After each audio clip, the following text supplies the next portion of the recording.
Salut, moi c'est Jean-Christophe, je suis enseignant, j'ai 37 ans. J'ai travaillé dans le ministère de l'Agriculture en tant qu'enseignant en horticulture et en aménagement paysager.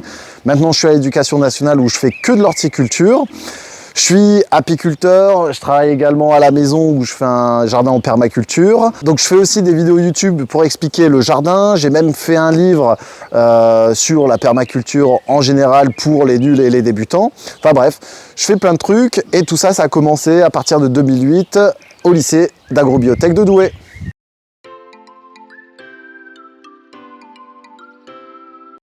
Alors j'ai commencé en 2008 avec mon premier projet de coopération pour aller à São Gonçalo au Brésil.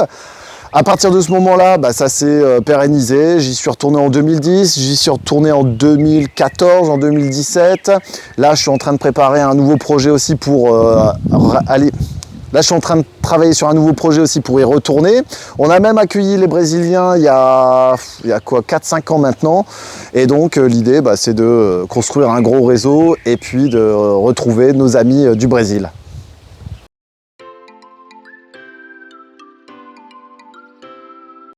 De manière professionnelle, cette mobilité, elle m'a apporté beaucoup parce que j'en suis là, c'est pas pour rien, c'est que j'ai appris beaucoup de choses lors de mon premier chantier, notamment avec l'agroécologie, qui m'a permis en fait d'en découdre avec tout ce que je fais maintenant sur la permaculture, sur les cultures associatives, sur le fait de m'intéresser principalement à l'environnement et à mes sols, chose que j'avais pas appris auparavant.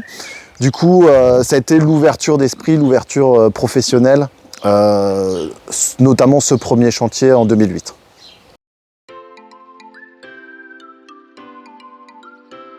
La mobilité, de manière personnelle, elle m'a apporté un gros réseau d'amis brésiliens, des amis sur lesquels voilà, on peut compter.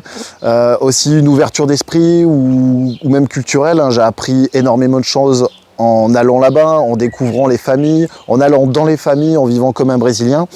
Et puis c'est un truc qui va perdurer dans le temps. Je pense même qu'il va rester toute ma vie. Je vais retourner là-bas, ils reviendront ici, puis on pourra continuer à discuter, à parler jardin, à parler de tout et de rien.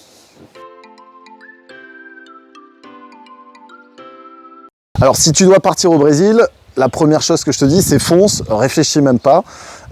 Tu vas découvrir une immensité de belles choses, une culture, des personnes accueillantes, chaleureuses. Je pense qu'il n'y a pas mieux dans un projet de vie ou même en tant qu'étudiant de découvrir le Brésil, c'est sûr. Moi, je l'aurais fait encore si j'avais de quoi faire. Enfin, j'y retourne, mais autrement là.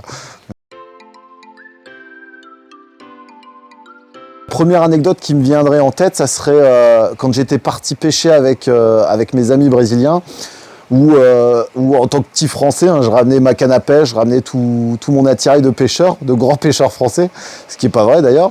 Et puis au final, on arrive sur ce petit bateau, et puis je le vois avec son fil mettre un hameçon, et puis il l'attache au bout de son doigt, et il jette à l'eau, et puis au final, ça a été le premier à pêcher son poisson, alors que moi, j'avais tout l'attirail du petit français.